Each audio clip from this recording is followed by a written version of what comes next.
নবীজি বড় হলেন, আবু তালিবের ঘরে অভাব। একদিন নবীজিকে ডেকে বললেন, মোহাম্মদ আমিন, ভাতিজা আমার, তুমি জানো তো আমার ঘরে দারুণ অভাব, কষ্ট হয় আমার। তুমি এখন তো বড় হইছো, যদি একটা চাকরি বাকরি ব্যবসা বাণিজ্য করতা তাহলে আমার বড় এহসান হতো, আমার ভালো লাগতো। নবীজি বললেন, চাচা যান, কি ব্যবসা বাণিজ্য করব বলেন। বলে, রে মোহাম্মদ আমিন, মক্কার সবচেয়ে ধনী মহিলার নাম খাদিজাতুল কুবরা। তার অনেক বড় ব্যবসা, সিরিয়াতে ব্যবসার জন্য তার অনেক বড় বহর যায়। সে একজন নির্ভরযোগ্য বিশ্বস্ত আমিন সে তালাশ করতেছে, একজন জিএম। আমি তোমার কথা বলতে পারি, কারণ এই মক্কার মানুষ তো তোমাকে আলা আমিন বলে, বিশ্বাসী বলে। চাচা প্রস্তাব দেওয়ার পরে নবী রাজি হয়ে গেলেন। নবীজি বললেন, চাচা যান, ঠিক আছে, আপনি খাদিজার কাছে প্রস্তাব নিয়ে যেতে পারেন। আবু তালিব যেই খাদিজাকে বললেন, খাদিজা গো, আপনি তো মক্কার ধনী মহিলা, মহিষী নারী, আমার একটা ভাতিজা আছে নাম মোহাম্মদ আমিন, আপনি তো নাম শুনেছেন, বড় বিশ্বস্ত আমার ভাতিজা। মক্কার জমিনে এত বড় চরিত্রবান যুবক কারো ঘরে আছে বলে আমার জানা নাই। এত বড় বিশ্বস্ত আলা আমিন সত্যবাদী কারো ঘরে আছে আমার জানা নাই। আপনি যদি আপনার ব্যবসার দায়িত্বটা আমার ভাতিজাকে দেন, তাহলে আমি তো গরিব মানুষ, একটা বেতন পাইলে আমার জন্য একটা ভালো হবে, আমার কিছুটা অভাব লাঘব হবে, আমার ভাতিজার জীবনটা সুন্দর চলবে। ওই এতিম বাবাও নাই, মাও নাই।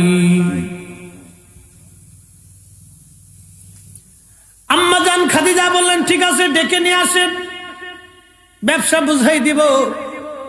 নবীজির চাচা যান নবীজিকে নিয়ে আসছে।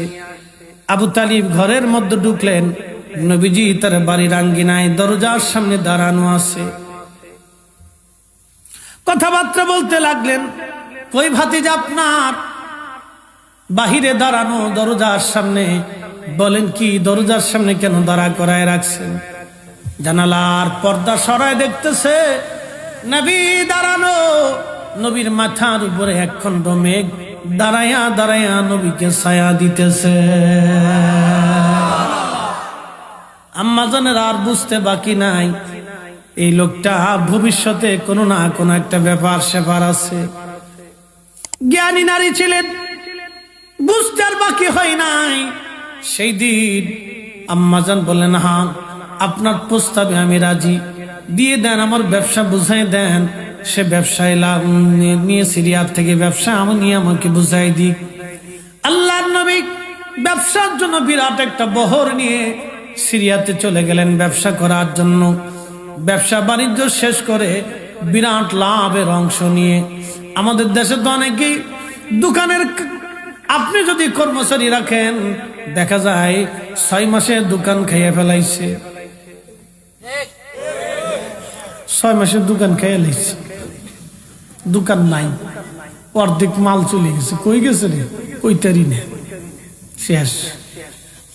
এই অবস্থা চলতেছে। মানুষকে বিশ্বাস করাটা বড় মুশকিল।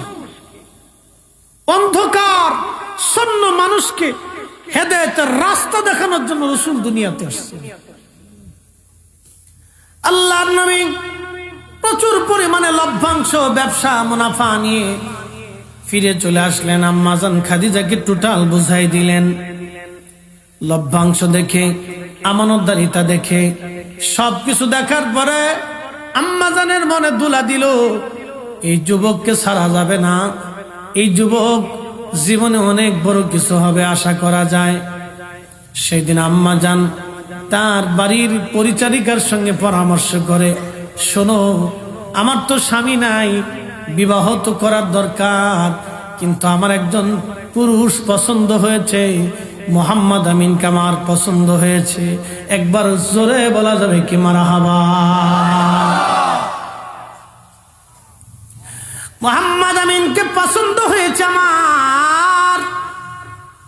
বলেন কি করে প্রস্তাব দেওয়া যায়? আম্মা জান রাসূল করিম সাল্লাল্লাহু আলাইহি সাল্লামকে ডেকে নিয়ে আসলেন। আনার পরে পর্দার আড়াল থেকে বললেন, মোহাম্মদ আমিন, মনে কিছু না করলে একটা কথা বলতে চাই। বলেন, কি বলবেন? খাদিজা, হে বলেন। বলতেছে, মক্কা নগরীতে আমি আপনাকে বড় আমানতদার বিশ্বস্ত পেয়েছি।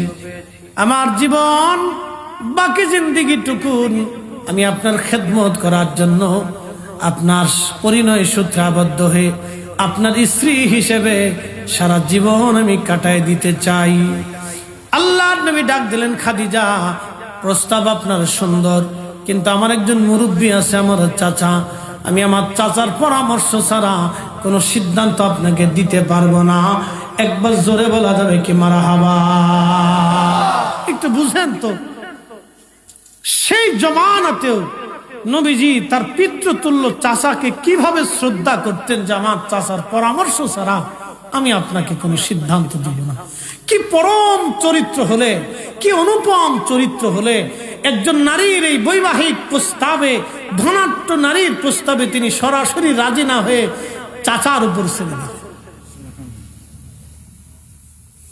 যুবক বন্ধু, এখান থেকে আমাদের জন্য অনেক বড় বৈবাহিক আদর্শ বিদ্যমান।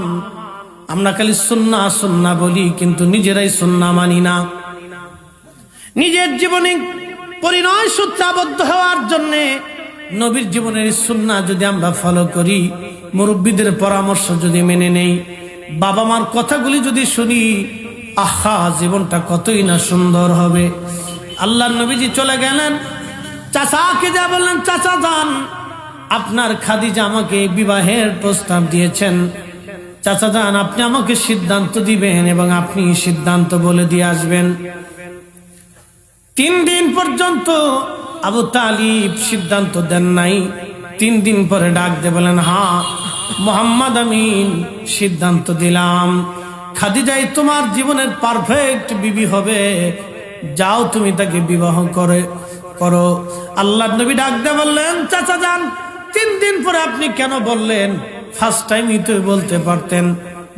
হযরতে রাসূল করিমকে ডাক দিয়ে বললেন, ভাতিজারে, 3 দিন পরে আমি অনেক চিন্তা ভাবনা করে দেখলাম, এই খাদিজা, তুমি যে জীবনের দিকে আগায় যাচ্ছ, তুমি যে জিন্দেগির দিকে ধাবিত হচ্ছ, তুমি আখিরি নবী হবে, দুনিয়ার মানুষ সব তোমার দুশ্মন হয়ে যাবে। এই খাদিজা ছাড়া এই মক্কার জমিনে তোমার কেউ আর আপন থাকবে না রে মোহাম্মদ আমিন। ভাতিজা আমার, এই খাদিজা তোমাকে কলেজা দিয়ে ভালোবাসবে, আমার আর বোঝার বাকি নাই। যাও, খাদিজার প্রস্তাবে আমি রাজি হয়ে গেলাম। আবু তালিব চলে গেলেন খাদিজার বাড়ি। খাদিজারে, আপনার প্রস্তাবে আমি রাজি হয়ে গেলাম। বিবাহ হয়ে গেল। মক্কার মানুষ খাদিজাকে ধিক্কার দিতে লাগলো আর বলল, খাদিজা, তুমি এমন একজন পুরুষকে বিয়ে করলা, তুমি কি অন্য পুরুষ চোখে দেখো নাই? একজন গরিব দরিদ্র এতিম ছেলেকে তুমি বিয়ে করলা, কারণ কি? তুমি কি ধনী ব্যক্তি দেখো নাই রে খাদিজা?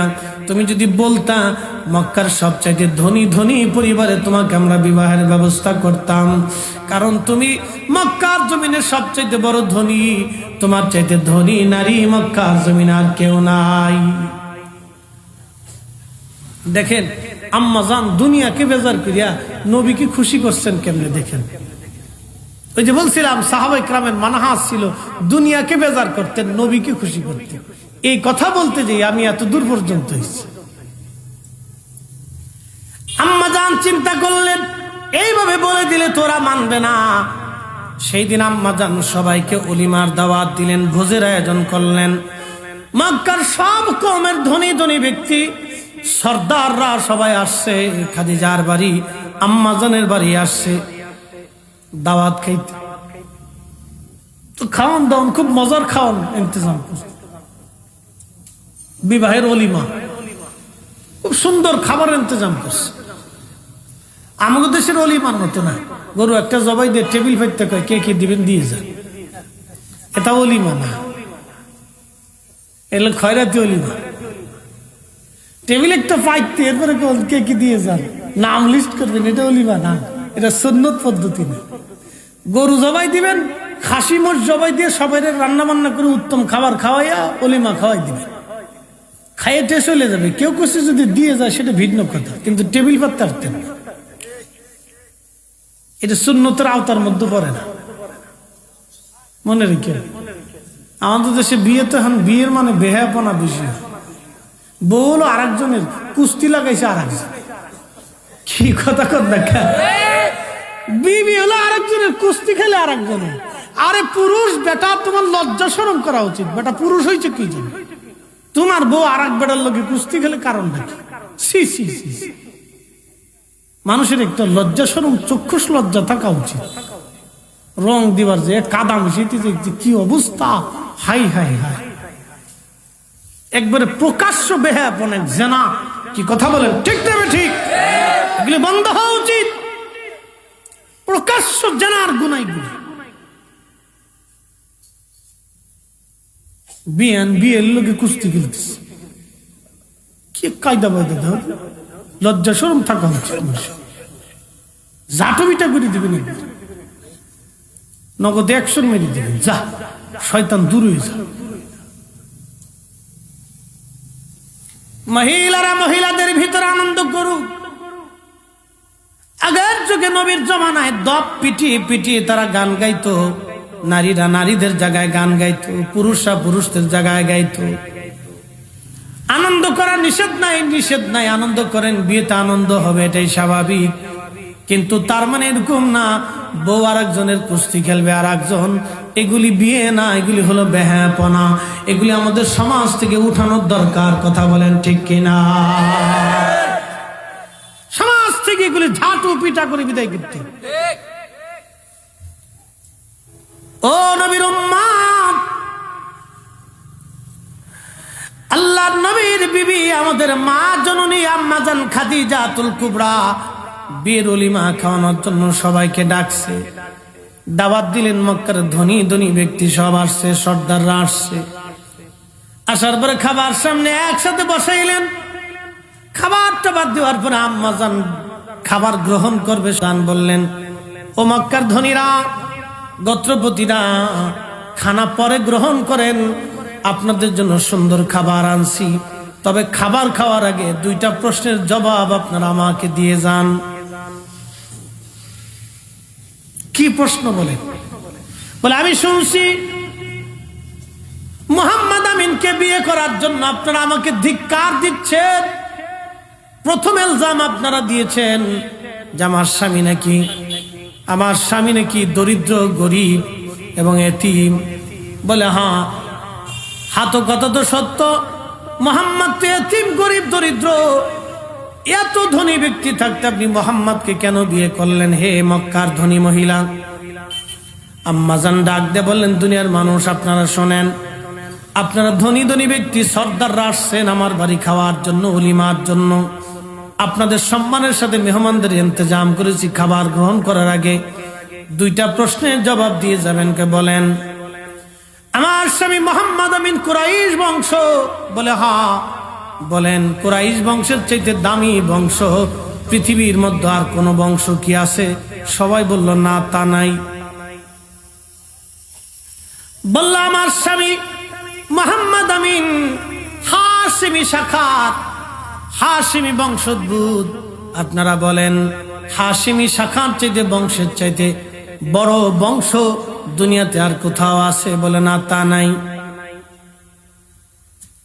আম্মাজান বলেন আমার স্বামী মুহাম্মদ আমিনের মতো এত বড় সত্যবাদী, আর এত বড় ইজ্জতওয়ালা, এত বড় সম্মানিত, আর এত বড় শিষ্টাচার, এত পবিত্র আর চরিত্রবান যুবক মক্কায় কি কারো ঘরে আসেনি? বলে না, তাও নাই। সুবহানাল্লাহ বলবেন? বলে আমার স্বামী মুহাম্মদের মতো এত সুন্দর যুবক, বলেন মক্কার ঘরে কারো বাড়ি আছে? বলে না, তাও নাই। বলে তাহলে বলেন আমার স্বামী কোন দিক থেকে খাটো? বলতেছে তোমার স্বামী তো গরিব। আম্মাজান ডাক দে বলেন, মক্কার ধনীরা, তাহলে আপনারা বলেন আমার চাইতে মক্কাতে ধনী কোনো ব্যক্তি আছে কি? বলে না, তাও নাই। তাহলে আমি খাদিজা আমার জীবনের সমস্ত সম্পদগুলি আমি আমার স্বামী মুহাম্মদ আমিনকে সবার সামনে দিয়ে দিলাম। এবার বলেন আমার স্বামীর চাইতে ধনী কেউ আসেনি? ওরা কইল না, তোমার স্বামীর চাইতে আজকে থেকে ধনী আর কেউ নাই। আল্লাহু আকবার। সব মক্কার কুফাররা মাথা নিচে করে খাইব কি সাইয়ে রইছেন, তো হইলটা কি?